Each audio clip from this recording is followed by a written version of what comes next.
people want to watch those things because it was such a good movie before, and it's like, oh yeah, what a cool take on it. It's like, do we really need to be doing these? Yeah, like, can't we come up with new stuff? Like, I'm all for having women as lead roles. That's not the issue. It's like, why are you taking iconic movies and just completely changing the dynamic just to like try and reapply to a different demographic? Where it's like,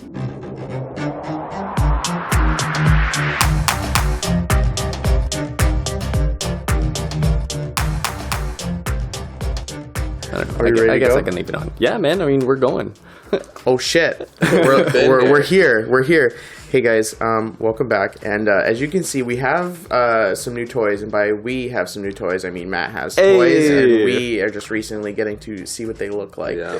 So welcome back, Senior Matthew. That's what they call it.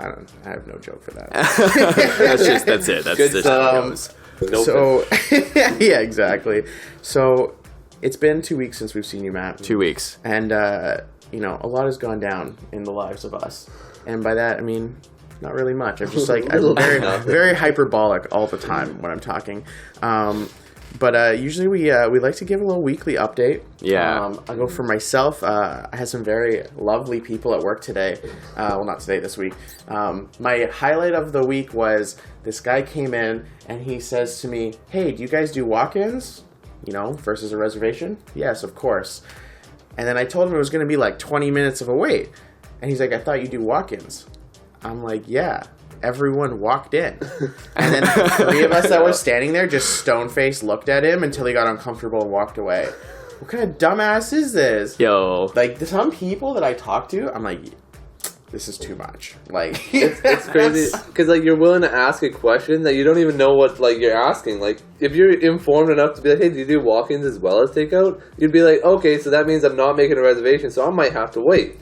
You don't even know that part. Well, it's almost like that game you play when you're a kid and you're like learning just how to do school, and they're like, "What's the opposite of blue?" And you're like, "I don't know, red." "What's the opposite of straight?" "Crooked." I don't know, like what angles, you know, whatever the words are. But I'm like, some people just like, I guess they're just like understanding of certain things. It's like, what's the opposite? They have a different understanding of the word, meaning that their opposite is not the same. Clearly, when he thought walk-in, he thought that it was just table ready. No. Yeah, just a completely different meaning. He's trying to get used to going outside again. He's like, "I don't remember how these restaurants work. Can I just sit down?" Yeah, honestly. Yeah, restaurant life is pretty brutal, but hopefully it gets better. Kyle, you got a lot of kids. Too many. No, just enough. Yeah, they just do regular shit again, but we found out Noah is in the 95th percentile for height and weight. She's ginormous. We got a monster baby, the Hulk, but nice. she basically looks like she's not gonna crawl. She doesn't give a fuck about crawling. She wants to walk, because like I'll pick her up and she'll like do the little steps and then try and fall on her face because she doesn't understand it. But yeah, we call her Chompers. Nice. She eats everything. Nice. It doesn't matter if it's plastic. Like I'm pretty. She ripped a baby plastic. You're here first. She ripped a Barbie's head off. Oh, bit boy. a Barbie's head off. Like she's a monster. Like, do you ever see a series of Unfortunate Events? Yeah. With Jim Carrey. I don't know what the first one was, but yeah, that little baby. That's what Noah does. Jeez. That's the younger one, right? Yeah. Yeah. I think usually the younger one always ends up learning things quicker. Oh yeah. It's like they see the siblings, like, "Oh shit, I can do that." Yeah. Fuck crawling. Basically, like, why would I want to do this crawl? Like, Brooklyn will once in a while she just crawl to make me do it because I don't like to do it. But other than that, she just runs everywhere. So I was like, why the fuck would I go slow? Yeah. Nice. My sister's kid was like that. We called him Baby Zilla at the time. Because he's just a beast. Like, he didn't crawl either. He was running. And this kid, like, I had a feeling the moment he was able to play football, he was going to be a monster. And as of now, I mean, he's not that old yet, but as of late, he's been pretty good. So he looked like a power lifter at the age of 2. This kid's been big. Nice. That's funny. What's been going on with you, Matt? Oh man, working on a lot of just side hustles. But man, okay. So my apartment, I have recently. So this started maybe about a week ago. Actually, it's been going on for a couple months, but finally about a week ago, I just heard someone off in the distance just started screaming. Like, screaming. This man is screaming at his wife. So I'm like, okay, yo, like, what's going on here? So you just, like, turn things down a little bit so you can hear what's going on. It's about to be first 48, or what are we doing here? No. This guy was screaming about me. So, and like, yes, yeah. So, like, Bearded it's fuck in the room next door. no, like from like I've been doing some investigating here because it's like it's messing with me. So it can't. There's no way it can be someone underneath me, but I think it's like underneath and to the side, like that angled apartment. But they are just talking about everything that I do during the day, and he's like, he's up in the morning, and then he doesn't stop moving until the nighttime, because like our freaking like I'm paraphrasing, but the apartments, the walls are like paper thin, and I only have just like I've had a feeling for a while, but I've only just really found out because this guy was screaming for an entire evening. I wake up in the morning, I get out of bed, and I start making coffee, just get my day started, and instantly right again, just every fucking day. Every day. There he goes. He woke up again. Yeah, like it literally that kind of stuff. It actually started getting like overwhelming. Like I'm just listening to this guy yell at me through walls, but to his wife. Yeah. So this went on for 3 full days. Like 3 days of just yelling in the evening and then yelling in the morning and then yelling in the evening, and it was actually very crazy to the point where I can hear my neighbors next door then going, this guy doesn't realize that he's yelling that someone's being too loud, but he's the one being too loud. And I can like, now I'm hearing other neighbors comment on it. And it got very, very strange to the point where now to like keep me sane, I just keep headphones in when I'm at home, and I just try and drown it all out. Because every once in a while, I'll legitimately take my headphones on or off, and I can just hear someone off in the distance yelling, and I can only assume that it's now always about me. Like, I don't know if it is. Maybe he just hates his life, but as far as he's concerned, I am the root of all of his problems right now. Yeah. And it's been really projecting. weird. That's somebody projecting. It's pretty hard. It's been really weird. So I'm like tiptoeing through my apartment, like legitimately tiptoeing, because I'm like, I don't want to get this guy all pissed off. Like, what if I have to meet him at the dumpster throwing out garbage and he recognizes my footsteps? But I'm just like imagining like this like little like honeycomb of people, like, you know, when you see like that exterior view of the apartment living, it's like everyone's just here, and it's like this guy's sitting there with a and Mash is sitting here like anxious as fuck in the middle, like, why is everyone talking about me? Yeah. So now it's to the point where it's like, okay, is all of this happening, or is part of it in my head because I'm just like so anxiety ridden, where it's like, okay, maybe I'm just making up part of it, I don't know anymore, but there's this one guy for sure who I have destroyed his life. Yeah. Like, what did you hear anything in particular that made you know it was you, or are you kind of like so there was 3 or 4 specific examples where I kind of was able to tie it all together, but there was one where I could just hear them. This was actually the first night, so I could hear them kind of yelling, and I'm like, man, I swear that's like about me. It's been weird. Mm-hmm. So then I go out, I get some food, and I come back, and instantly, as soon as I close the door, I hear, there he goes again. And it's like, oh, what the hell? I was like, okay, no, I think this is about me. So I put my food down, and this is like I just walked in my door. So I put my food down, and I walk across like my living room, which is in like the center of the apartment. I walk across into my room, and I instantly hear, oh, yeah, pitter patter, yeah, he's walking around again. And it was like, it was very, very, I don't even know the word. Like, it was just like, it was very real, where it's like, oh my God. Like that's bullshit. It's actually fucked. What do you mean you can't walk around my house, bitch? Shut your mouth up. Yeah, like, it's, what? So now I've been like mentally battling with myself of like, well, realistically, who gives a shit? Like, I pay rent here. Like, I'm living here. It's not like I'm squatting or like, it's just, I'm imposing on someone, but like, I live here. But at the same time, there's someone out there who fucking hates me. You just sit there like waiting till like they take a shit, be like, oh, Karen's taking a shit again. Yeah, basically. It's like yelling back at them, make them uncomfortable. Yeah, it's weird. And I'm only assuming that it's just a miserable person, and because he happens to be below me, he can hear more. Because like, I'm sitting in my apartment, I'm like, I can't hear anyone else ever. Like, is everyone else just super quiet or just never home, or I don't know. But it could be the ventilation system. Because I know at my house in the basement, there's certain rooms, if you're standing, you could whisper and they'll hear it as if you're right beside them in their bedroom. Yeah, I think it's the acoustics of the house. Gross. Yeah, put together with just how terribly it was constructed. Yeah. It's been messing with me though. It's been very uneasy living at my house lately. The worst part is, like, if you weren't a good person, it wouldn't affect you in any way. But because you're like, I don't really want people to hate me, even if they don't know me and I don't know them, I don't want them to hate me as a, like, an identity. Yeah, it's a weird thing trying to deal with because I'm really not sure what to do about it. It's messing with me. I mean, last week you had your man with you, your boy. I mean, I should have said your son. Whoa! Let's clarify that. Let's clarify that. I don't know why I said it like that. I don't know why I said it like that. The guy that You got your mans. You got his mans over again. It's you and your mans always. I don't know why I said it like that. You had your son over. Me and my child. Yes. Okay. Did that take away from you dealing? Yeah, I don't. English is not it. I don't know. It's. Like, were you able to focus on, like, hanging out with him, or are you still, like, thinking about Bunny next? Oh no, yeah, I was thinking about him all the time. It's like it's That on would my mind. amplify it for me. It's Like, really weird because now my son is like, he's a well-behaved but 4-year-old boy. Like sometimes he jumps and like, Or, like, throw shit. yeah, like he doesn't really throw anything, but like Wow. he'll a car will be on the ground and he just does a little hop over it, and now I'm like, don't do that, man, don't do that. Someone's gonna yell at me, and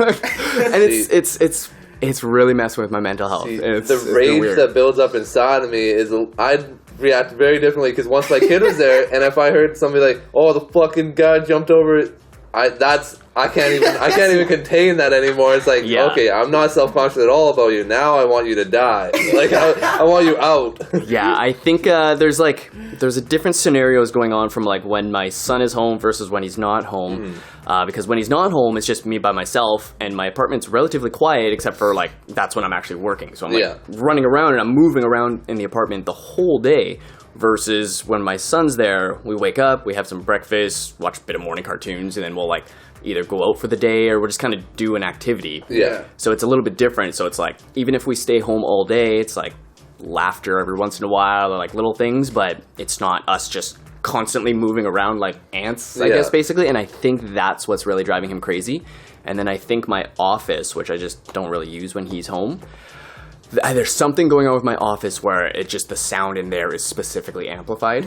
So You should leave soothing music playing in that office at all times. No, okay. Maybe that'll help. I love how that's where your brain went. My brain went, yo, just leave porn on your computer and like go out for the day and just let them listen to it. Yeah, on max no, I volume seriously. all day. What I want to happen. Basically, I should do that. Turn on Metallica, turn on some death metal, just like, Man. and then you do little walks. Does porn have autoplay? I've never used that. Make your own playlist. Like YouTube just has like next suggested. Got that all song shuffle. Oh god. No, so like I want someone to confront me outside. Like I want to find out who's yelling so that I can let them know like, hey, I'm actually going out of my way to be as quiet as I possibly can. So maybe I'm just gonna spend a week just not being quiet and just like walking with my heels for freaking once, and just let them realize how loud I can actually be without even trying. I don't know. I just ran. I don't know anything about. I don't know because that'll tell you if you. No, I don't think I have a strata fee. I think no. if you're renting, then it's your owner's going to pay the strata fee. Yeah, I think something like that. Depending on the agreement, I guess it goes both ways sometimes. I guess I don't know. Yeah, I don't know. So I met the guy that's like right underneath me, and he's just some old dude, and I'm waiting until I see him again so I can at least talk to him because he's for sure underneath me. So it's like, hey man, like, be honest with me. Like, how loud am I throughout the day? And I need to find out. I need to get to the bottom of like, is everything I do, is everything I do super loud and everyone actually has to listen to me all day and I'm just like this asshole in the apartment, or is this guy just miserable and he hates his life? It's you may be loud, but he definitely is miserable. Because there's nothing that could make me yell at my wife about somebody else all day without having a shit time. I feel like in certain scenarios too, there's a certain level, like I know that this happens through my life at various work environments or whatever, where like there's a circumstance that you can't control. Yeah. You either just shut up and stop complaining about it and just live with it, or you just be miserable. It's like, what are you gonna do? Like you hate your boss? You can get a new job. You can shut up because the same boss every day, the same idiot every day. Like, what do you want me to do about it? Like, Yeah. You don't have to work here. Like, in that scenario, it's like, what are you gonna do? Like, you can hear everybody. It's apartment shit. Like, it's very thin walls. You're in an apartment. That's what happens. Yeah, You're that's just a different life. So I'm assuming that this guy it's a culture shock to him. Like, this is my first apartment, but I was going in there fully assuming that people were going to be much louder. Like, when I first moved in, there was, like, just a huge 500-pound guy that lived above me. He ended up moving out quickly after, but it was like he listened to loud movies every single night, and then every once in a while he would leave his dog at home and it would just bark, and it was just this tiny dog, so you just kind of hear this like arr, arr, arr, arr, every half an hour, and it's just that's lovely. I just assumed, I was like, wow, no, this kind of sucks, but this is apartment life. Yeah, I guess I have to deal with that. This is why people eventually buy townhouses and houses to avoid this. But this guy is just in a whole other division of like being miserable and not wanting it to have to deal with anything. Yeah. So funny story. The other day I was getting out of bed and I think I got like a message. Like some of my coworkers, we like send memes to each other, and so I'm literally getting out of bed and like I'm relatively naked when I wake up.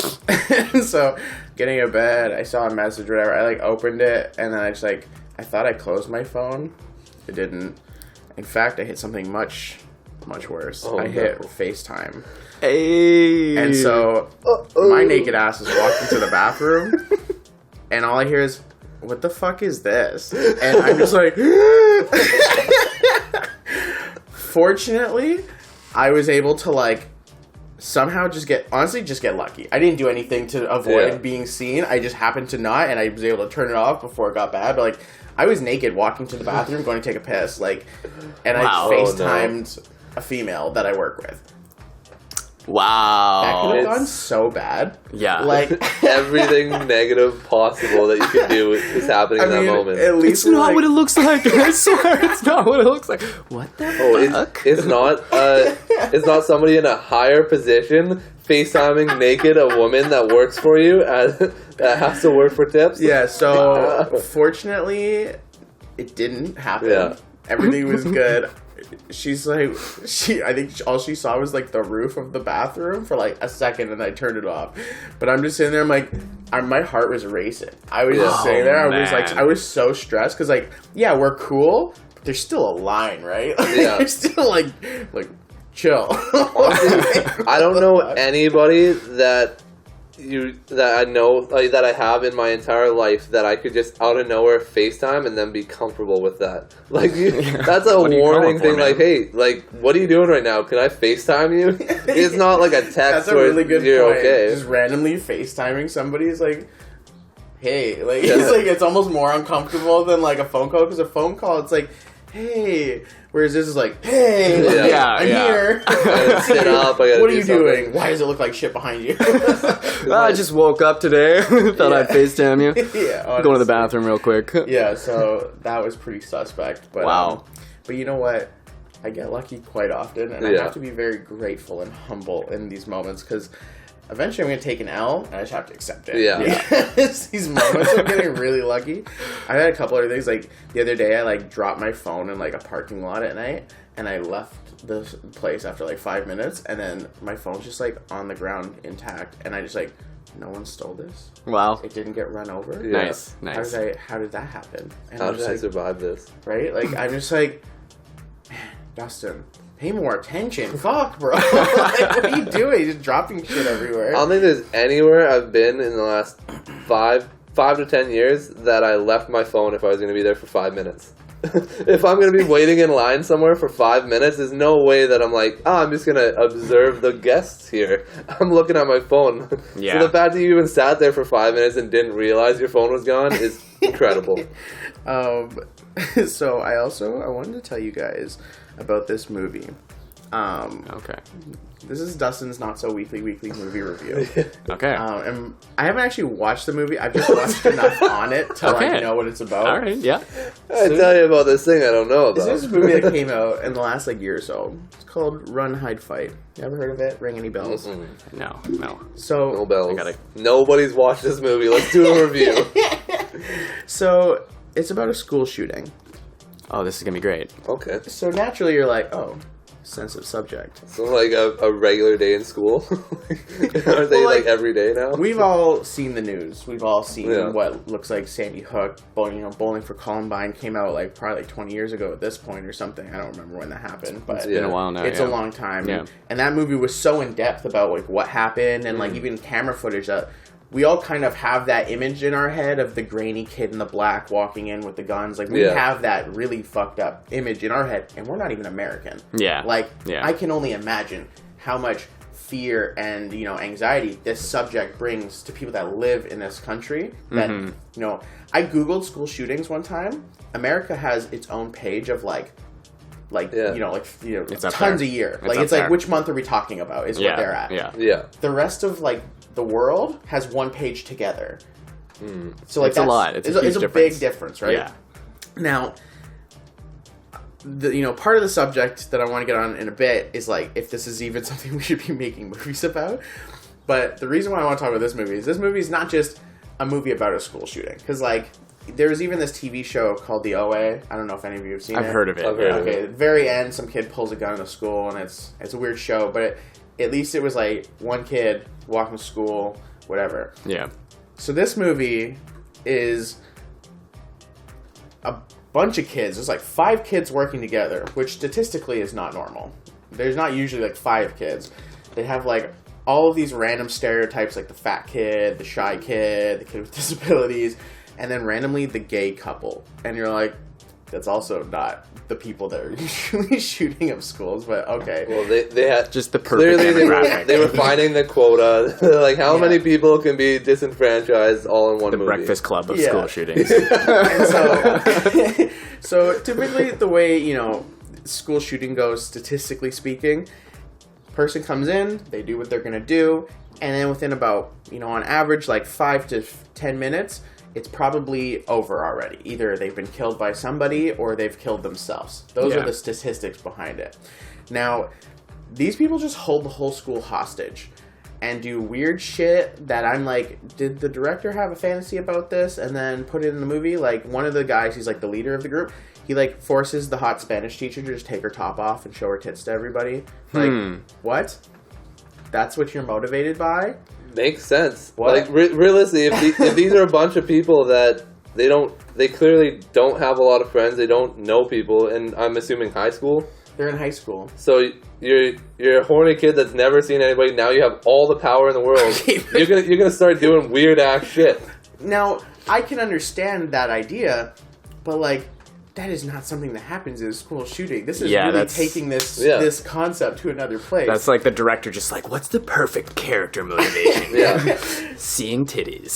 Like, Yeah, that's right. what he wants to do. And like the energy of these characters, like too, like they're coming in like, haha, got you, didn't see this coming, eh? Oh, like no. social change coming at you, and it's like, what? Like this whole movie is just filled with weirdness. Now we get to our protagonist, who's this girl, and it's basically at this point forward, it's Die Hard. She's the main character. She was the girl that her dad taught her how to hunt, so she knows how to use a gun. Okay. So she, is basically now running around being stealthy, trying to save people and grab a gun so she can fight back because she knows how to shoot guns.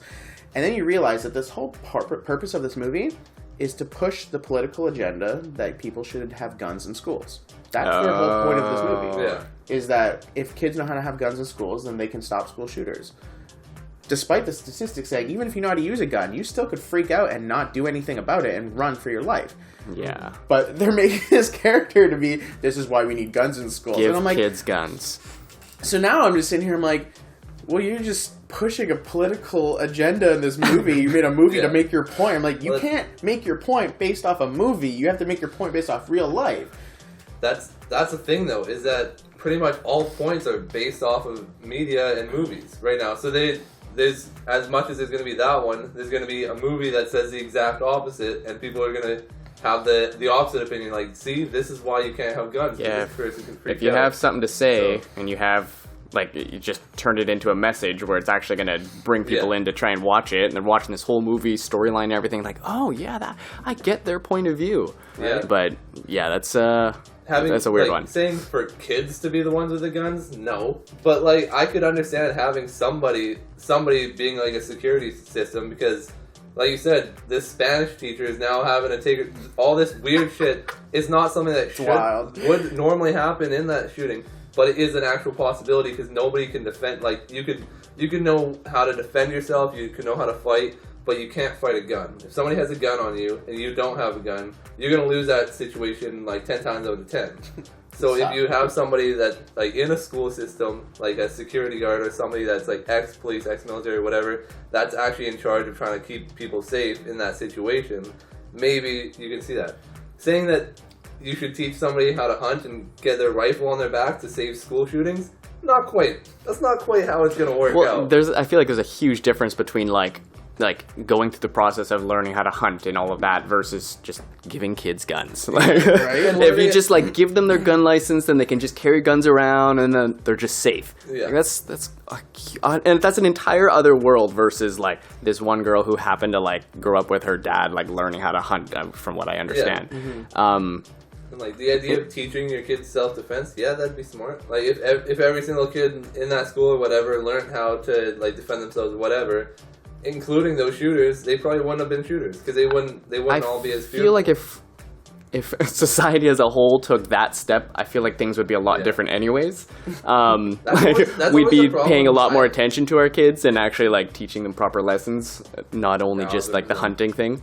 So I feel like it'd be a lot different if we actually did that. Yeah, that's the hard part with any answer is that it takes everybody going in, but like if you were to look at the numbers, at least 50% of people are too dumb to have kids, and 40% of them have kids. So it's hard to really like say, oh yeah, like good parents, if they do this, it'll fix everything. Because there's so many idiots that are like, their kids are learning how to grow up on their own. Yeah. The parents aren't really there, so it's hard to have a real answer for it. Yeah. Yeah.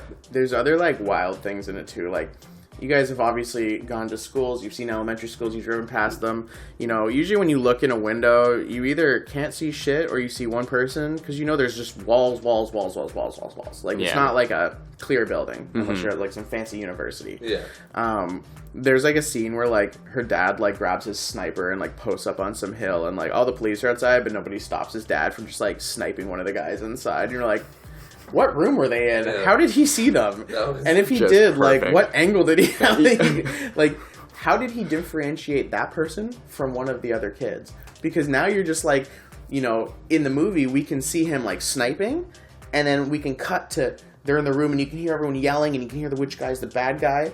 But, like, all he sees is this little wobble, and he sees, like, people doing this. He has no idea what sound is coming. He just hears the breeze of that, like, of the air hitting his ear and like the sirens. He didn't hear shit. So he does not hear who's the killer. In the background, then, the story that you don't know about is every single day he's scoping out all the hills to all the schools, finding the perfect snipe zones, studying every single kid. Like, I know all the people in there. Exactly. Paperwork and just picks out every single fat kid from the school. Like, that's the one. He knows that's the day. He's like, today's the day. Billy's not usually hunching that much. He must be carrying something heavy. He also doesn't have science in fourth period. He has math, which means he should be on the other side of the building right now, but right now he's not in the right place.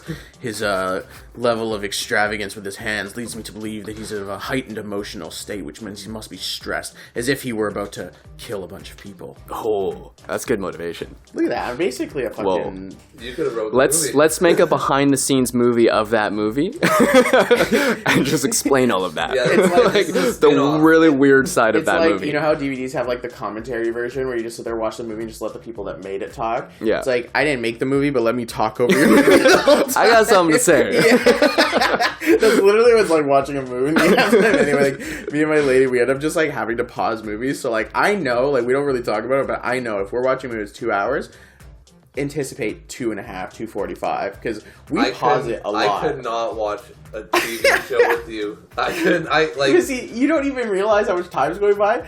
Because it's not like, obviously it's lulls. My commentary adds value. At least I think so. You add value to the moment, but you devalue the screen time. Yeah. I found this out because I watch, like, we don't really watch that much TV, but we've been watching Grey's Anatomy for like 20 fucking years. Like, it's God. like Yeah, the 20th season. You've been dating since high school. Of course, you've been watching fucking Grey's Anatomy. So we've been watching this forever, but like the episodes are on, and there's certain people where I've kind of seen them for the last 10 plus years. There's characters that I've kind of grown to like and dislike. And so now, when we get to this point, everything they do pisses me off. So like, it'll happen. I'll be like, "Oh yeah, of course this person's gonna do that," and she's like, "Shut up! Just let me enjoy this." At the end, if you don't like it or whatever, you can talk whatever. Just let me enjoy it so that you're not ruining my moments with it. I'm like, fuck. that's fair enough, but like, fuck that bitch. I don't want to see her talk anymore. It's so tough because like I've watched a couple shows here and there. Where there's that one character that's unbearable. Like, I guess a good example is, there was my lady's sister, she got us wanted us to watch this anime with her, and I don't usually watch anime, but this one show I thought... At least not in public. Yeah, it's not public. But, like, this one show that we started watching, I was like, oh, this seems good, and, like, I'm, like, on the last 2 episodes, so I don't really know exactly how it ends. There's still, like, a touch of mystery remaining. Okay. But, like... There's this one character that only yells. So, like... That's, like, typical anime. I know, but, like, I almost can't handle him. Because every scene, you know, most of the characters, they'll talk, and then they'll yell. They'll talk, then they yell. Like, that's what I'm anticipating. But, like, at least it makes sense. But this guy's character, he's just always fucking yelling. And it gets to the point where I'm sitting there, I'm like, dude, shut up. I can't handle him, and I get so mad. And I find that there's a few shows I've watched where there's that one person that's like, everything you do, why are you in this group? Why have not all these people just kicked you out of this group and been like, fuck you, we hate you? Like, yeah, I feel like it's like the exact opposite of a comic relief, where it's just that like that one antagonizing character that just has to just make problems out of everything, or just generally be annoying, or it's like, just shut the fuck up. Let me get on with the story. I feel like they probably do that on purpose because, like, on the internet and, like, social media, all the algorithms are made to show you things that you hate because you're much more willing to talk about the things you don't like than the things you like. So if they made a movie that you like all the characters and everything, you'd be like, that was a good movie. End of story. That's it. But you have that one guy. Now you have somebody that everybody, like, oh yeah, fuck Doug. And everybody else is like, yeah, he always yells. He's in a room, everybody's whispering, he yells, now they get caught. Like, you always have to have that one person that kind of brings everybody together. Because nobody gets brought together by love. Everybody gets brought together by hate. Yeah. If you have a common enemy, now you're going to talk. That's such a good way to bond, though. Like, I don't like the sentiment. Bond through hatred. I really dislike the sentiment, but, like, realistically, I feel like some of the best friendships I had, I made because we both just started bitching about something we didn't like. And then all of a sudden, it's like, wow, are we friends? That's pretty much That's how the world works. Hold on. What was this anime? Like, what was it called? Oh, I think it's Demon Slayer. I think. Okay. Yeah. It's actually kind of badass, but Demon Slayer. It sounds badass. it's pretty badass actually. But and anime's hilarious too. Like, it's just comedy to me because it'll be like somebody will be getting ready to do their like cool thing, whatever that thing may be. And whoever it's like gonna happen to, there's at least 5 minutes of them acknowledging that they're about to do something cool. And they're like, "Ooh, what are they doing? Ooh, I see the hair on their back of their neck is raising. They must be getting ready to do something." And they just start like softly narrating internal all their monologues thoughts. and stuff. Yeah, these internal monologues just kill me sometimes. It's like, you knew he was about to strike for 10 minutes, bro. Like, and you still just stood there and took it. What? Nice. And then it's just like, it was cool. You had to give him his moment. Like, that's the logic. And I'm like, anime's pretty funny. I'm not, like, big into anime, but, like, every now and then when you find one that's not, like, really fucking cringe, it's pretty funny. I never really got into anime. Like, a lot of Dragon Ball Z growing up. But have you ever heard of Afro Samurai? Yes. Have you watched it? Not in, like, 20 years. Oh, man. I don't think is it 20 years? It was Samuel L. Jackson is, like, the main weird guy. At least Samuel L. Jackson. I think maybe 10 years ago. Yeah, like actually, that's it could be any time. like high school for us, I think. Man, that was just such a weird anime. I really enjoyed it. I think there was like maybe a handful of episodes ever made or something like that. But just this black dude with like a wind-swept afro that's just always smoking a joint just murders people. Right? And that's like the whole premise. I think that's the thing with cartoons that always makes me laugh is I'm just so used to watching like, you know, kids cartoons, or then like when we were growing up, the animes that we, you know, watch were Pokemon, Dragon Ball Z, obviously. I know you're a big DBZ fan. But, like, those aren't overly, like, Dragon Ball Z is more graphic than Pokemon, there's, like, zero blood ever. Yeah. Instead of blood, it's, like, tears or sweat that they use. Yeah. And, like, DBZ, like, every now and then you'll get somebody will get, like, a hole punch through them, but, like, their insides is just, like, the color of their outside skin, usually. Yeah. Or, like, there's some blood when they've been beat up a little bit, maybe their nose is bleeding and shit, but, like... Yeah, I'm trying to remember how graphic it gets. I'm pretty sure I've seen, like, ripped limbs before. Yeah, like, limbs, but yeah, like, nothing like... They don't usually have, like gory and Yeah, it's a clean cut. When they rip the limb off, it's just there's a limb here. Yeah. There's nothing Yeah. in between. They're usually not, like, spurting blood everywhere, right? Yeah, Like, yeah, That's 100%. usually, like, the line for Dragon Ball Z. Yeah. But, like, even just, like this cartoon, it's a little gory. But I started watching another cartoon that was suggested to me, and this one's not anime. This is like regular, superhero cartoon, kind of like Justice League. It's called Invincible, and it's basically someone else taking Justice League, giving everyone new coats of paint and new names, but it's the same people. There's a Superman-like guy, there's a Batman-like guy, Flash, like they're all there. You can just rehash that over. Yeah. And over Exactly, forever. and it's just a rehash of the Justice League on a budget. Except, like, literally in the first episode, so it's not even a spoiler, you just watch the first episode and you'll figure this out. Like, the Superman guy, like, turns on the Justice League. I'm just gonna call them by their superheroes, their Superman names, because, like, no one fucking cares what these guys are called. It'll be easier to identify. Yeah. But, like, it's just so gory. Like, Superman turns on and he just kills the whole Justice League. Like, the Batman guy comes out throwing his shit at him. He just grabs him by the ankle and smashes his head so far into the ground that this guy's head just blows up. He grabbed the Flash, was like, get him. He finally catches the Flash by the face, and he just squeezes his head till his eyeballs pop out, and his brain just turns to mush, and you're just like, whoa, like, Yo. because you're sitting here thinking, this is just a regular, well, it's not super regular, but, like, this is a cartoon that I would watch when I was, like, 12. Yeah. Wouldn't have thought much of it. Yeah. There's a couple things, like, the Superman character came home to his wife and his son, and his wife's basically like, hey, let's go fuck, and the kid's like, why do you always have to talk about sex around me? Like, This is in the show? this is in the show, so I'm kind of like, I was like, why? But whatever, okay, it's an adult cartoon. Yeah, I was yeah. okay with it, because it was, like, early in the episodes, I'm like, alright, it's an adult cartoon, I get it. But, okay, so we're back from that emergency. But anyways, so if I remember what I'm talking about, yeah, it's just, like, super gory, and, like, people just getting their heads just kicked in and stuff all the time, and I'm just, like, I'm taken back sometimes, because I'm just like, oh, it's just, like, a kid-friendly, it feels kid-friendly, Yeah. and then they randomly talk about sex, and you're like, okay, whatever, but then, yeah, like, Superman, like, he, like, just, like, pops the Flash's head, his eyeballs are squirting, and I'm just, like, sitting there, like, whoa, like, I wasn't ready for that. Yeah. Wow, okay. And then all of a sudden, I'm like, okay, I'm paying attention. And then, everyone's like, oh my god, I can't believe you just killed him. I'm like, no one freaking the fuck out that he just had his head popped? Like, that was badass. Like, and I'm like, damn. And then, like, next thing you know, it's like, everyone's fucking dead. And I'm just like, he, like, give this guy, like, one guy, I don't even know what he is, but he's just, like, almost a Superman, but not really. And he just, like, give him, like, a 2-finger slash to the head. His head just fucking fell off. And it's like, and it's just, like, blood everywhere. Yeah. Wow. And I'm like, it's kind of gangster. Yeah, that's I feel like a lot of because of how popular like Marvel is in DC, they've kind of honed in on the good guy kind of comics where you make it for everybody can watch them, gonna go see the big blockbuster. Yeah. But all the other comics are kind of going the same way as have you seen The Boys on Amazon? Yeah. So I don't think so. so it's based off basically Show's aggressive. bad yeah. It's really aggressive. bad superheroes. So basically, Okay. superheroes are in like the government says, oh, we're gonna pay the superheroes to protect the city, do everything. But all the superheroes are degenerates. They're like, they have like a club that they go to, and they'll like fuck each other, like kill people, do whatever they want. Yeah, but okay. their public persona, the media says how great they are. They have to be celebrities, right? Because everyone wants Yeah. to be like them. Yeah. Dreams of Okay. it. I'm liking this.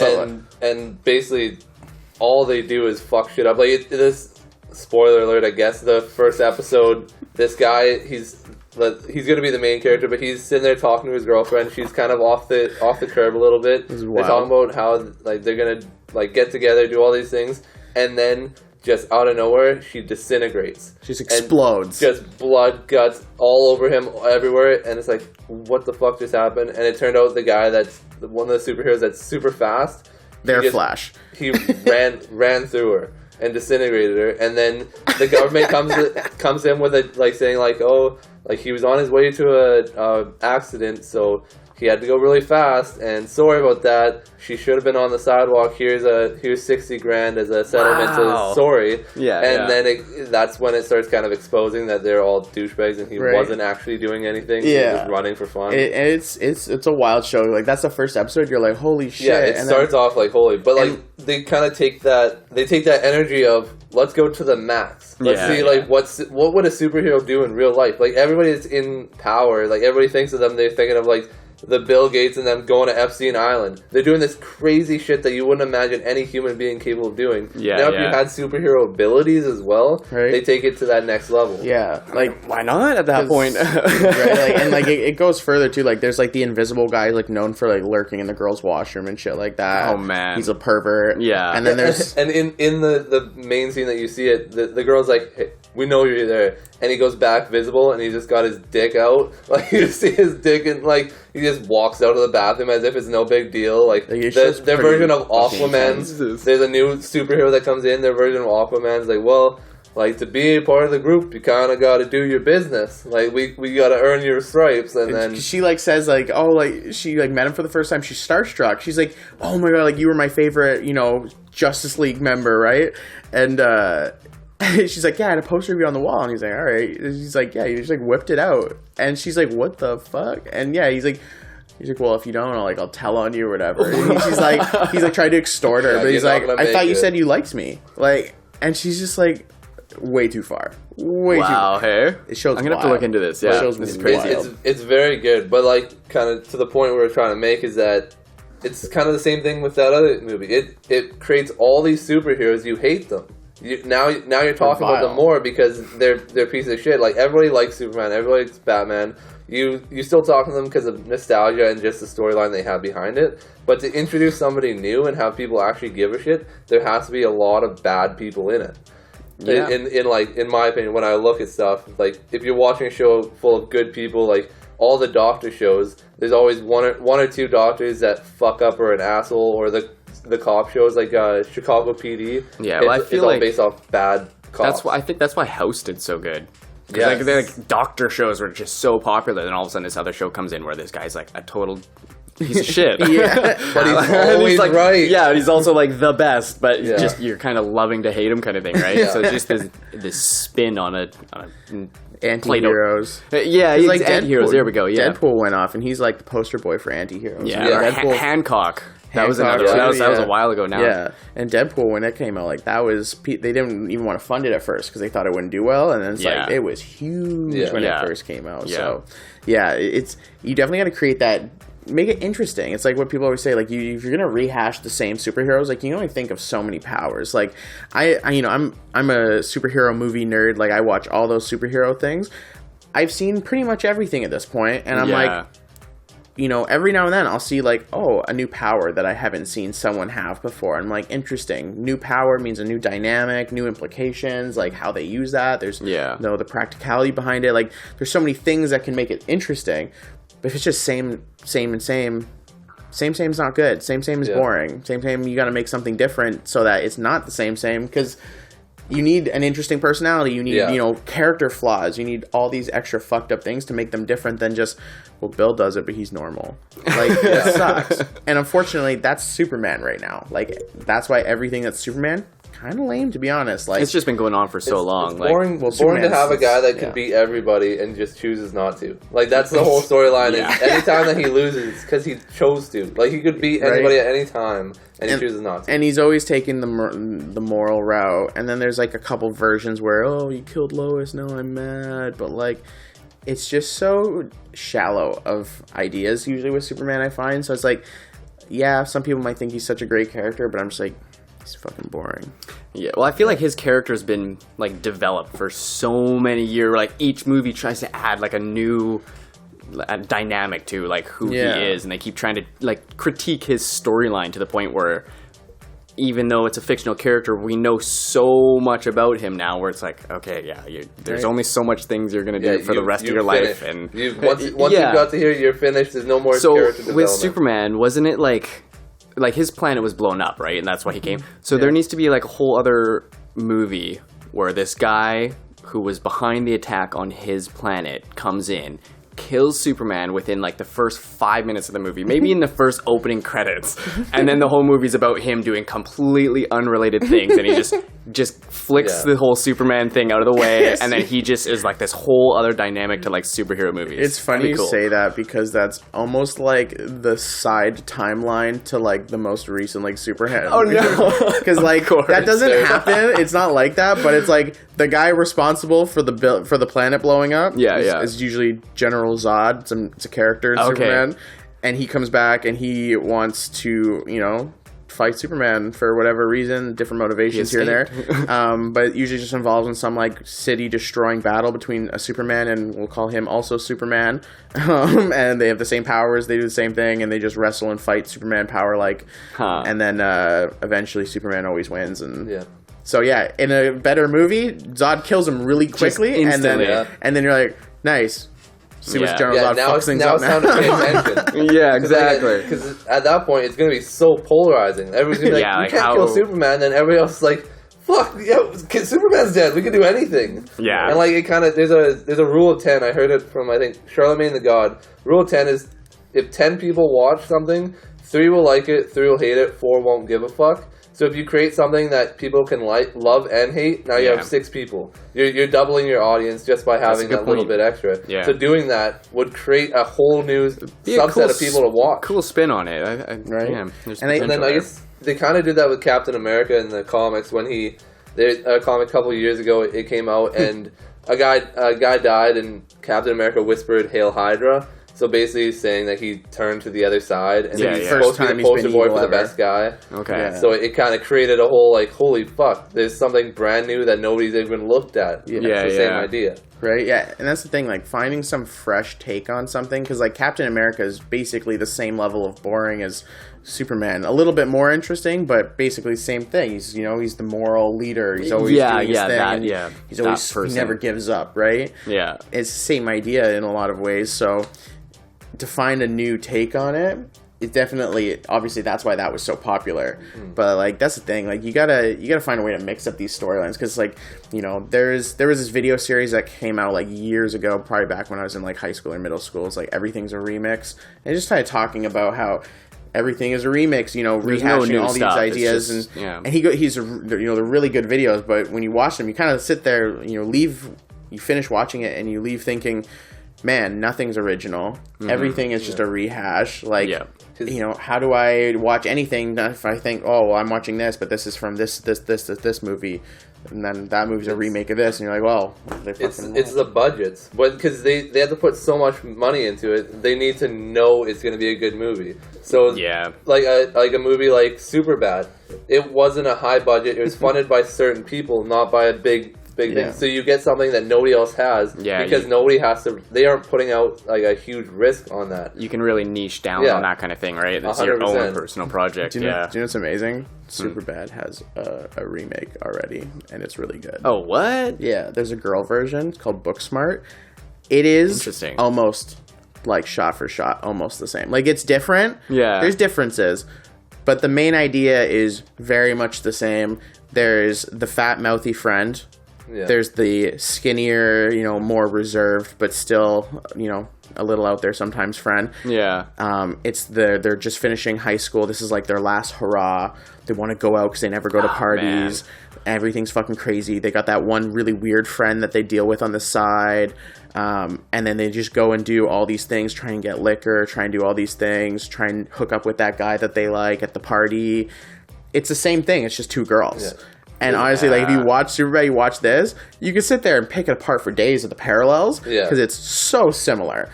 But at the same time, it's like, I guess Superbad was just so good for me that when I watched this, even though it was 2 girls that I might not necessarily relate to as much, it was so fucking funny. Still nice seeing a different take on it kind of thing. Yeah, it's called Booksmart. I think you can find it on like Amazon Prime right now. Yeah, I'm going to look into this. But like, it was really fucking funny. And I was like, I'm not even mad that it was rehashed because this is my favorite movie. Yeah. And that's 100% the only way that they're able to rehash it. Because like, you can't make Superbad in this time unless it's girls doing that. It's such a common theme right now. Like there's so so many movies that have been like blockbuster hits, and they're just kind of remaking them into girl versions. Like, there's like Ghostbusters did it. Ghostbusters. Like that was I don't think that was very good though. Yeah, they could have left that just in the trophy case kind of thing. They didn't need to take that one out. But yeah, same idea. Yeah, so it's like I get it, but I feel like the people want to watch those things because it was such a good movie before, and it's like, oh yeah, what a cool take on it. It's like, do we really need to be doing these? Yeah, like, can't we come up with new stuff? Like, I'm all for having women as lead roles. That's not the issue. It's like, why are you taking iconic movies and just completely changing the dynamic just to like try and reapply to a different demographic? Where it's like, just leave that stuff alone. Come up with some new stuff. Yeah, right? Shit, I lost it. I just had it, and it's gone. So on to the next thing. I think the thing too that's funny is watching some of these older movies and the way that they portray subjects that are kind of more relevant now, but they tried to like attack them, almost 30 years ago. Like, there's this movie that came out in 1994, so that makes it 27 years old at this point, called Karina with Whoopi Goldberg. And it's basically the story of this guy. His wife dies, and he's alone with his daughter. And they're trying to find like a nanny, and they end up finding Karina, who's an African American nanny that they hire. And she connects with the daughter so well, and she just like they build such a good relationship with her but it's set in the 50s, so now it's like they're falling into like this family dynamic that's really positive, and even her and the husband are actually like really gelling, but like he's with a black woman in the 50s. And it's just so funny because obviously it's a super relevant topic nowadays, but I'm watching this movie and like they have a scene where like the little girl, she's like 5 or something, and she's at church. She went to the Karina's family church, and she's doing choir, so naturally it's her church in her neighborhood, so they're all black there. And she's been hearing what the white people have been saying in her side of the neighborhood, and then going back to that side, and she's like, I'm an N-word lover. And the kid's like, hey, you can't say that. And she's like, why? And he's like, I don't know. And I'm just like, I heard a 5-year-old say the N-word. I was like, irks.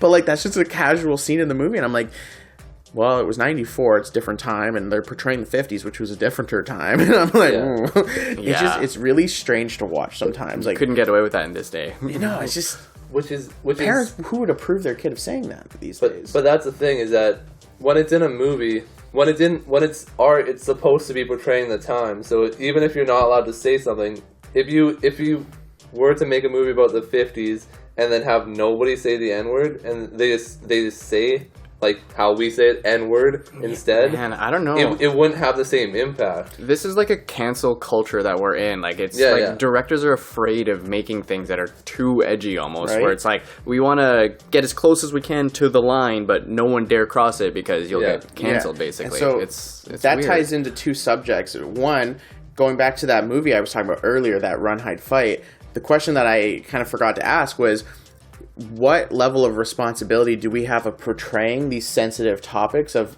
what it was like in the slavery era, in school shootings, and even in other movies? Like, there's a movie, I think it's called 8th Grade, where there's like the girl's in a car and she's about to potentially get sexually assaulted. These things are really sensitive. Is it, something that we should push forward to depicting these in movies, to show what it's like and show how it might be perceived? Like, you might not know what it's like for this 8th grade girl to be in the situation, and you might feel it because you watched this movie.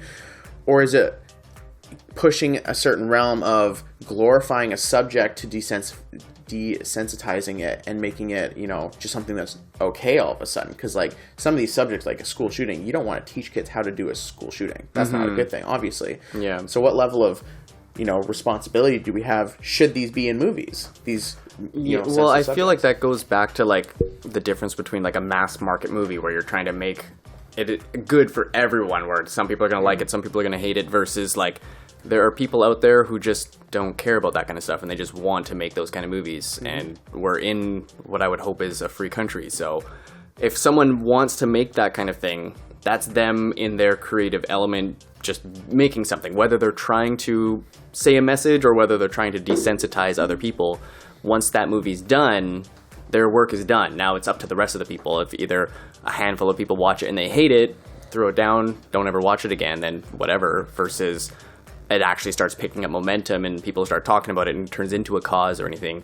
It's kind of out of the hands of the person who made it after that, where whatever reason they were making it for, it's their own personal reason, and the rest of the people, it's kind of up to the public to decide on what those things, what they actually mean in our day and age. It's a weird thing though.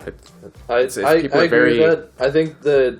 I think the main thing is that you can talk about and you can do anything. Mm-hmm. If you make that rapist the lead character, the good guy in the movie, then you're sending that message that you're talking about. But absolutely. In general, like with the Run Hide, yet again, a movie we have not watched, but I imagine that these kids were looked at. They were. If it's a good movie, they're portrayed as the victims while they're in school. They've been picked on. They've had all this. They decide, fuck it, I've had enough. I'm going to show up with guns. Once they did that, that's when they became the villains.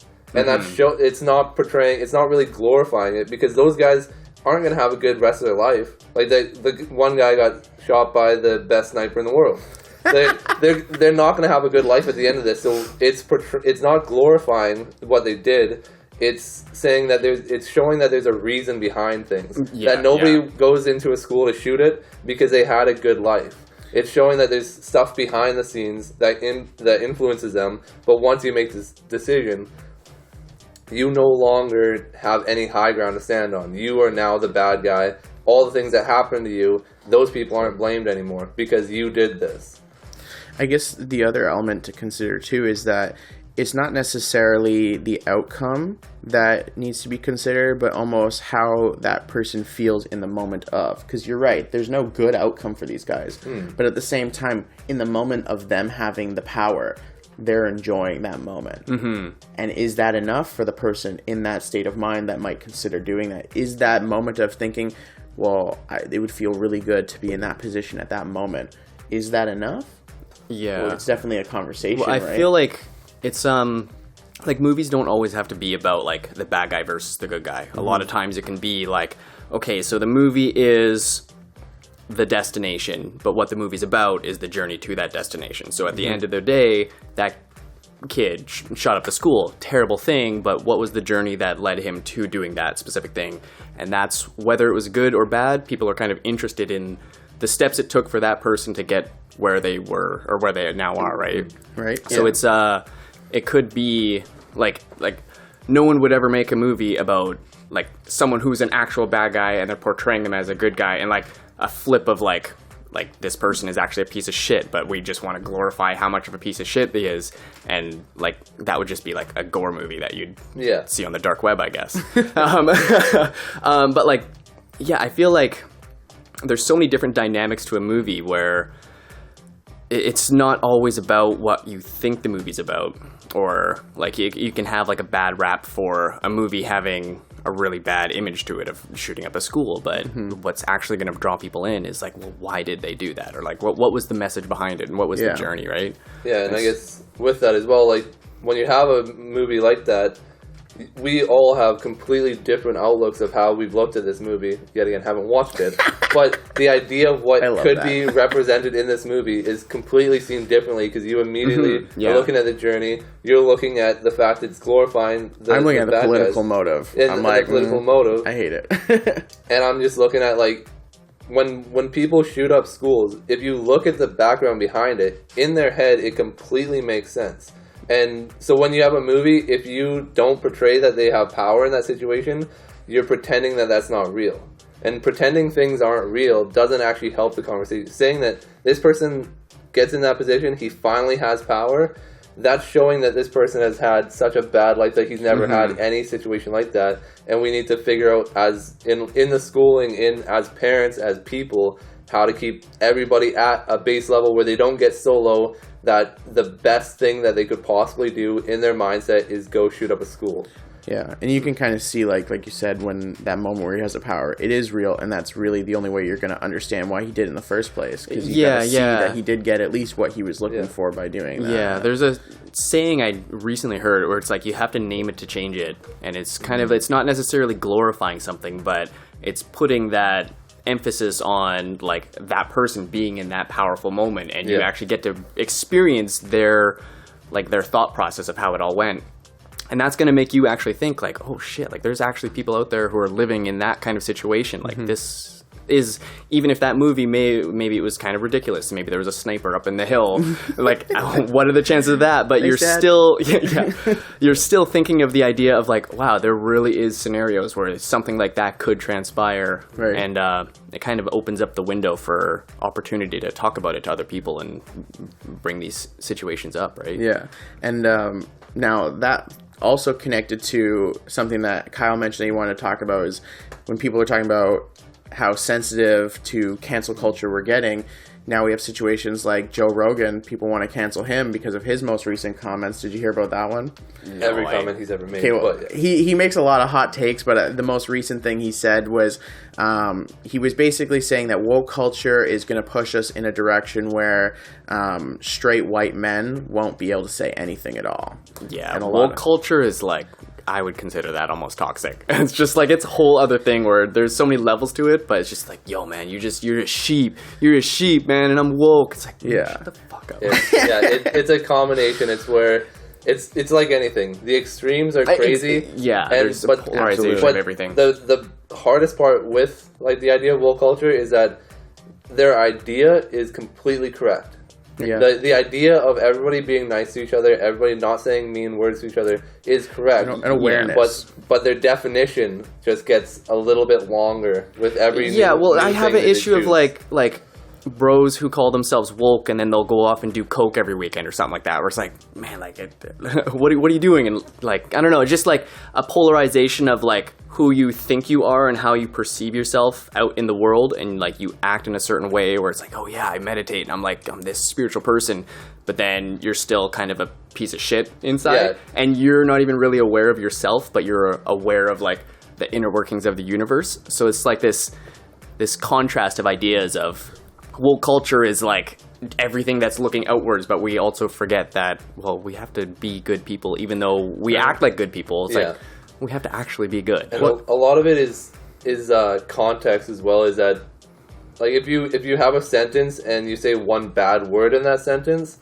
if you don't listen to the rest of it, it sounds like it's probably a bad sentence. But like, for instance, when you said earlier, that the person was getting raped, and then at another point in the conversation you said that it might be glorifying. If somebody were to make an article about that and say that it was rape ... and that was glorifying, now this looks like it looks like you did something completely wrong and terrible, and you said something wrong.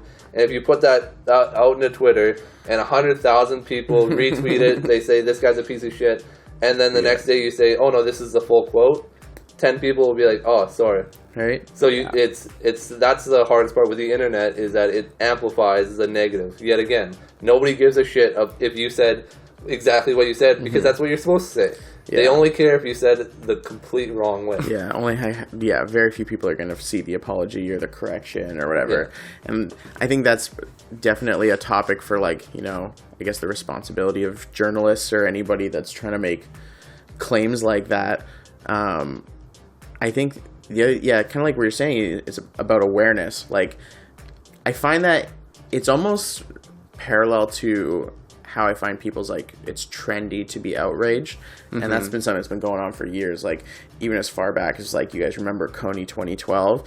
KONY 2012 at this point is, you know, all I think about when I forgot about that. The only thing I think about when I think of KONY is there was this joke that I saw from, like, months after the fact, or I guess the guy that started the movement, made the video. He was at some Invisible Children, that's what they called the program. He was at some, like, rally in, like, LA or something. He was just blitzed on the street, and I guess he just started, like, jerking off in public, and he just, like, nutted on the road and, like, got arrested and shit. And everyone's just laughing because, like, the program is called Invisible Children. It's about saving children, and then it's like, so many invisible children died that night. It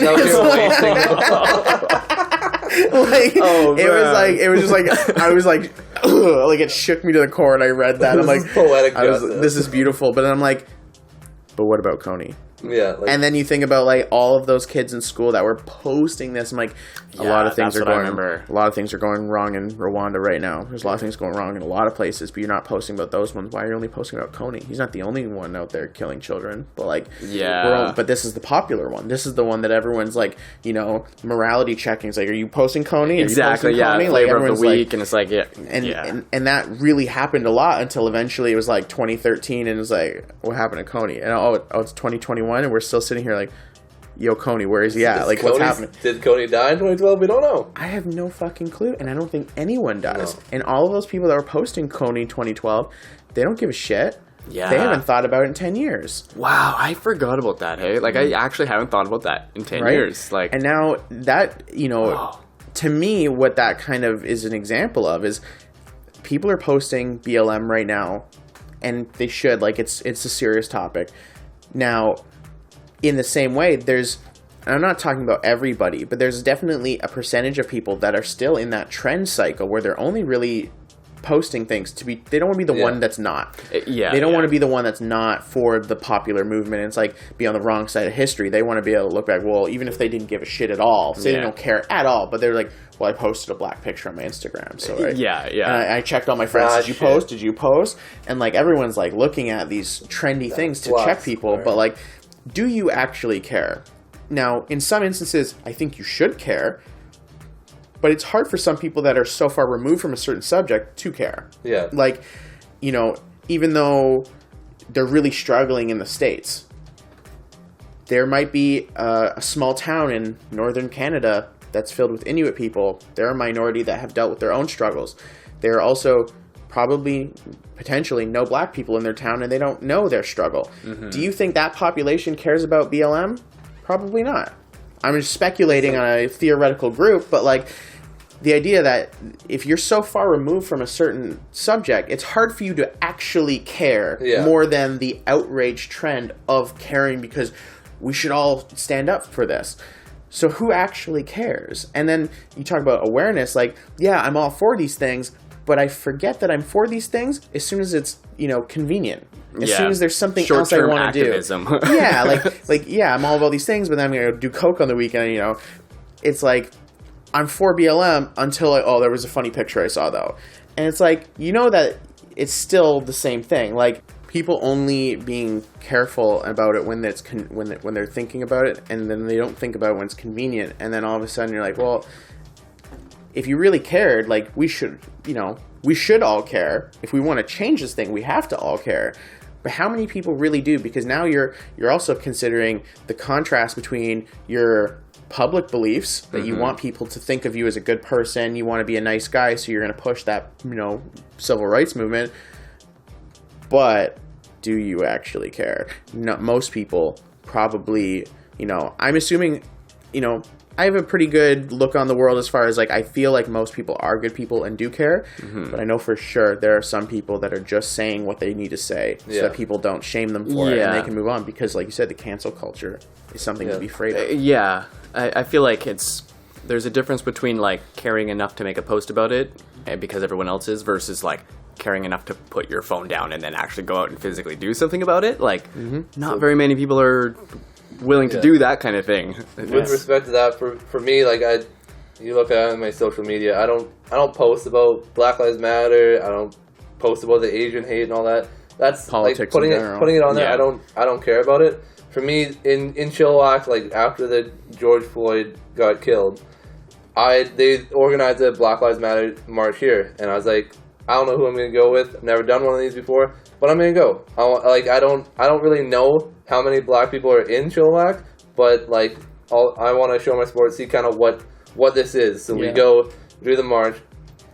The biggest takeaway that I had from it is that it wasn't specifically about black people worrying about each other. It was about everybody worrying about everybody. Because in Chilliwack, we have a much higher First Nation population than we do black people. So the march went from Chilliwack Senior down through to like really fucking bold alleys, like I think Bowl Avenue and like Avenue, like the Low-income hooker areas. corners, like the not good spots, Yeah. and then led down to the Party in the Park right beside Okay. Central, and we all kind of circled around because this is still masked, like at the beginning of COVID, and the organizers were talking, and then the people that went up to talk, almost all of them were First Nation. There's a couple black women that went up, and they kind of talked about the way that they were treated at different workplaces, how they were treated in public, going to take a taxi and being told like, hey, can you empty your pockets before you come in so I know you don't have anything. That's wild. It's like I've never even heard that before. I've never even been asked if I have money before I get in a cab. So they were talking about this, and the whole time all I was thinking is that all the people that are going against Black Lives Matter, like the big one was saying all lives matter. All Lives Matter is a way fucking better name for this. Like, this isn't an argument about a difference. It's the whole idea of Black Lives Matter is that all lives matter. And the black people in this, especially in this situation, are getting kneeled on their necks and they're dying. So this is why it's there. Yeah. Saying all lives matter is exactly, like, there shouldn't be a fight. I had an issue with people calling it All Lives Matter because you're trying to take away the spotlight of, like, an actual issue that was happening in that moment where I feel like so many people are dealing with so many different things in their lives that as soon as an issue gets brought up, they can relate to it, but then they also want to interject with how it relates to them and, like, why their problem also matters. So, like, of course, all lives matter, but in that moment, Black lives fucking mattered, and that's what people were talking about. So it kind of, there was like a shift at one point where it went from this protest about Black Lives Matter, and then it was like Black Lives Matter versus All Lives Matter, and then that's kind of what the issue turned into, of like, well, what really matters most? And then all of a sudden Blue Lives Matter, and it's like, like everyone's kind of missing the point of like why it was there. So for me, I agree with that to a point, but what I'm meaning is that if the whole idea was all lives matter, when the George Floyd incident, then everybody can go together saying, like, part of all lives matter is that Black lives matter in it. Then, like, right now with all the Asian hate, like, different Asian people are getting attacked in the States because they somehow caused COVID, even though most of them have lived here their whole lives. So now that all lives matter can focus completely on the Asian community. You don't need to make a brand new one that goes against Black Lives Matter. Now you're talking about Asian Lives Matter. I think that's the only thing, is that Black Lives Matter is polarizing because it specifies who they care about. If you had all lives matter, now there's no specification. Whoever is being attacked you can change. Yeah, that I fully agree with. Like, I feel like if the Black Lives Matter is kind of what started this whole like what's more important, Black lives or all lives, if that kind of started it off, if from here on out every single protest then was kind of all lives matter, and it didn't really matter who specifically it was about, because it's not about the race that it's happening to, even though that might have been what kicked it off, but it's like, yeah, no, all lives matter, that's why everybody's pissed about this. So we want to all together fix this situation, right? So that I fully agree with, and like moving forward, if that was kind of like the general theme anytime something bad happened, or like how would we relate that to then school shootings, or like how do we do all lives matter with school shootings, and like but I fully agree that it really isn't about one type of person. It really is everyone together working together. I feel like, to your point, Kyle, like if when the movement first came out, if it wasn't called BLM, if it was called All Lives Matter, we would have accepted it just the same. I feel like everyone still would have understood that we're talking about Black lives at the moment. I think because it's Black Lives Matter, there's a certain demographic of people that have a hard time understanding the point and taking things in a very literal basis. And I'll explain what I mean about it in a second, but an analogy that I think we talked about, because we talked about BLM like early in the podcast, like months ago when it was more relevant, and the analogy that I brought up then that, you know, is really relevant is like, you know, if you have your 3 kids and they're all playing in the backyard, you love your kids. If one of them gets stung by a bee, you know, you're going to come in, they're crying, you're going to come bring them in, give them love, take care of them. It's not that you don't care about all of your kids in that moment, but one of them's hurt, and that's the one that we need to take care of at the moment. That's a great point. And I feel like that's a real simple way of understanding it, but because of the idea of taking things so literally, the reason why that all lives matter is almost seen as a combative when it shouldn't be combative. It should be all-encompassing. But like you're saying, that they seem opposed to each other, is because all lives matter paints the brush that, you know, all lives matter, which I think at its heart is the point of BLM, is that all lives matter, including black people. Mm-hmm. But a lot of people are like, you know, like, I guess there's a topic that I recently watched on YouTube that they were talking about, you know, some lady, and it was inspired by the Billie Eilish thing where she was like, you know, men are so weak. You know, there's a certain group of people that just think, we're talking about, you know, guys when they're looking at a hot girl, men are weak. But, like, I didn't take that personally, like, I'm weak. Yeah. But there's certain people like, not all men are weak, and they start talking about men invented this, men invented... You don't have to prove to me that you're strong. That wasn't the point of the conversation. When they say all men, they're not talking about all men. They're talking about all men have the potential to. And I think that's the thing, is taking something so literally...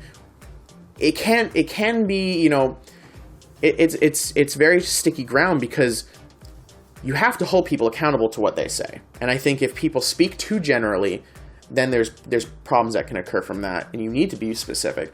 But I think understanding when someone's saying something like Black Lives Matter, just because they're saying that does not necessarily mean they're saying that other lives don't matter. And in the same way that just when they say that, you know, all men are weak, they're talking about in a specific context there's a certain group of men that are weak. They're not saying all men are weak. But see, that's where, like, the left side has just terrible marketing, because you're going to specify that Black Lives Matter, specify that all men are weak, but everybody's supposed to take that as, no, not all of them. Not only this. Everybody else is supposed to infer what you mean when you said specifically. Whereas if you start out general... There's no argument to saying all lives matter. If you say all lives matter and we're focusing on, like, this incident, black people, we're focusing on them right now, but all lives matter, there's no argument you can make against that. Where if you specify Black Lives Matter and then say it, like, the big one is a white guy gets killed, oh, nobody's going to talk about that because it's only Black Lives Matter. It's not actually true. People do care still, but because you were willing to go specific right off the bat, you relegated yourself to only being able to say this. Because if all lives did matter, you wouldn't have started with just black. And this isn't just my opinion, but if you were looking at it as a general populace, you specifically said that.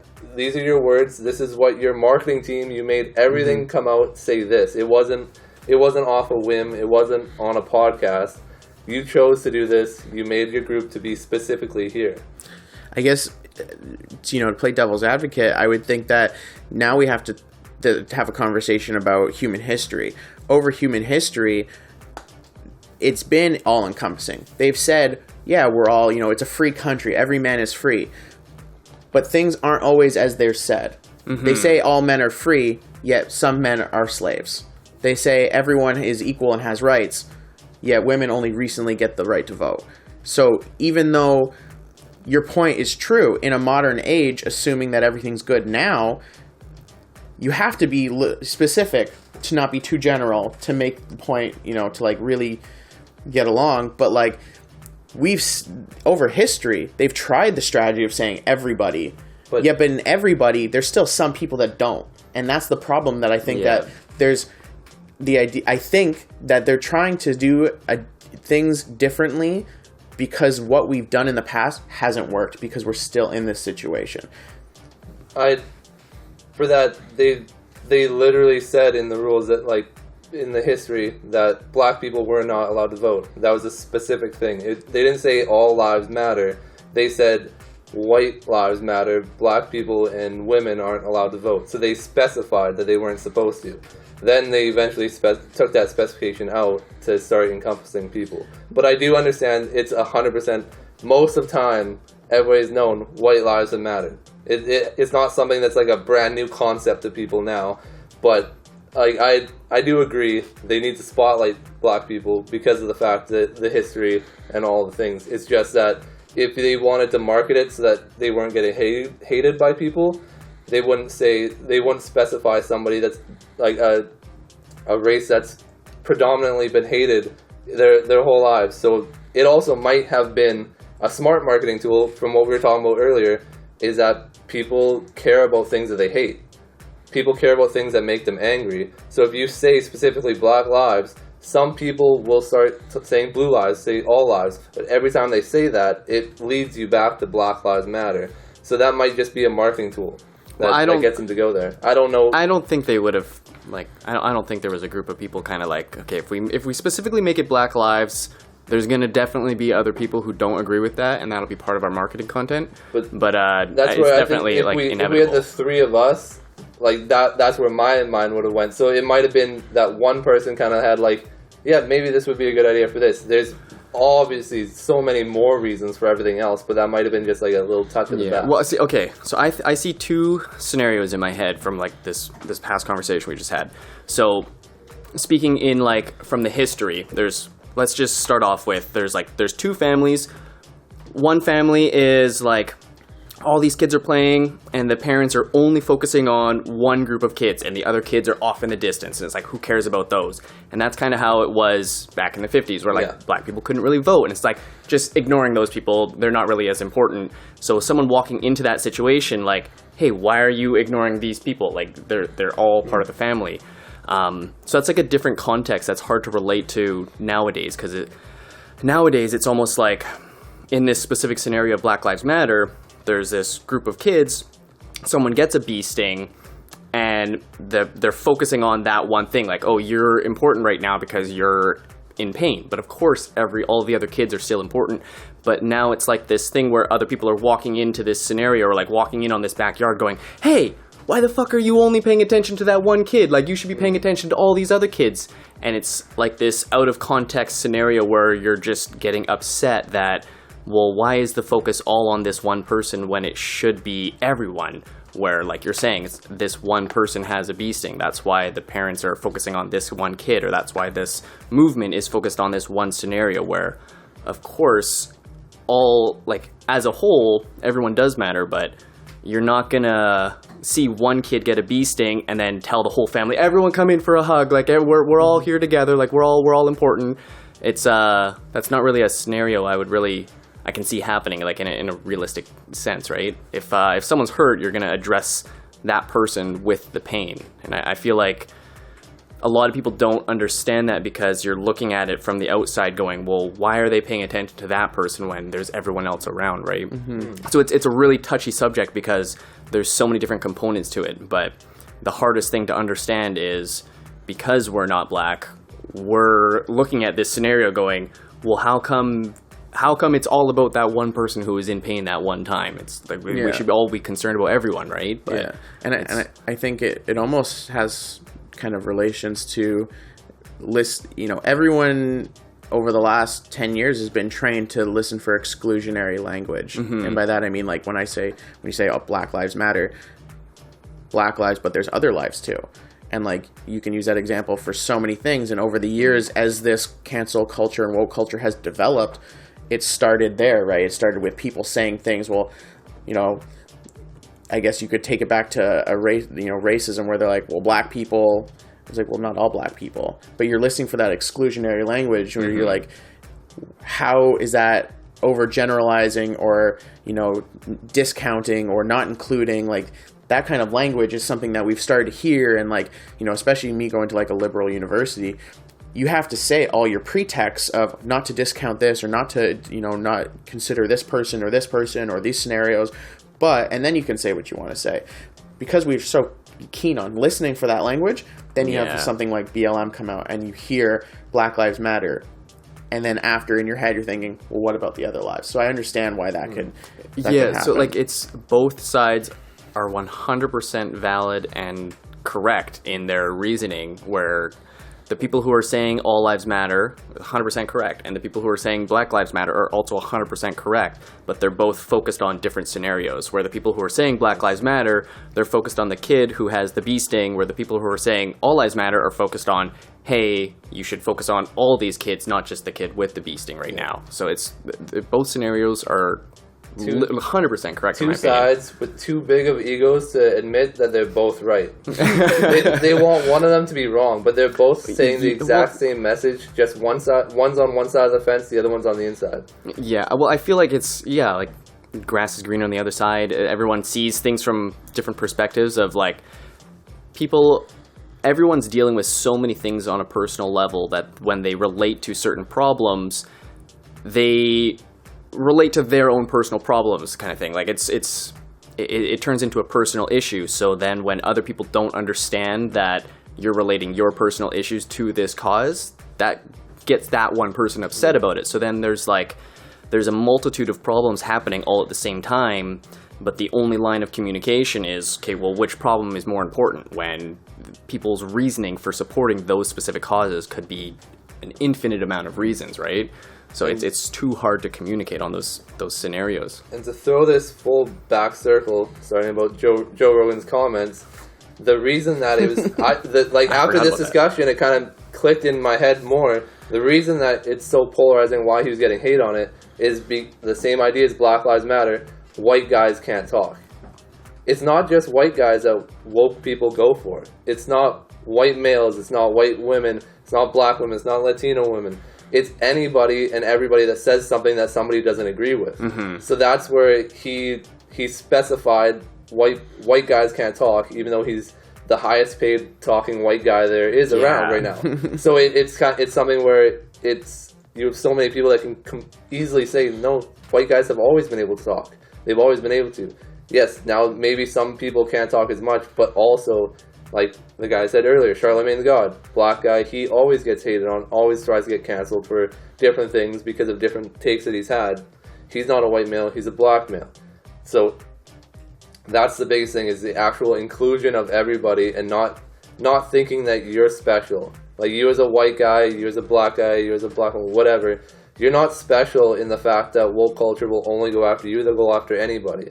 And it's not just woke. For black people, there's a racist. There's different black people that will only be together with another black person through a black power. It's not because they don't like white people, it's just for specific reasons. So if you choose to divide yourself and say that you're the only one being attacked, you're gonna have a whole bunch of people that say, like, what about my issues? Mm-hmm. I can't get a job here because that guy's got a swastika tattoo on his shoulder. Why are you complaining about not being able to talk when you're telling me this to millions and millions of people? So I think that's where the big one is, that he didn't include everybody in that encompassing conversation. Yeah, the world's too connected for us to be able to include people, and I think everyone needs to start to understand that a little bit better, where it's like, maybe I'm just talking about one specific thing in my specific scenario, so if it doesn't apply to you or if it pisses you off, maybe this isn't for you, kind of thing, right? Like, you, apparently. Yeah.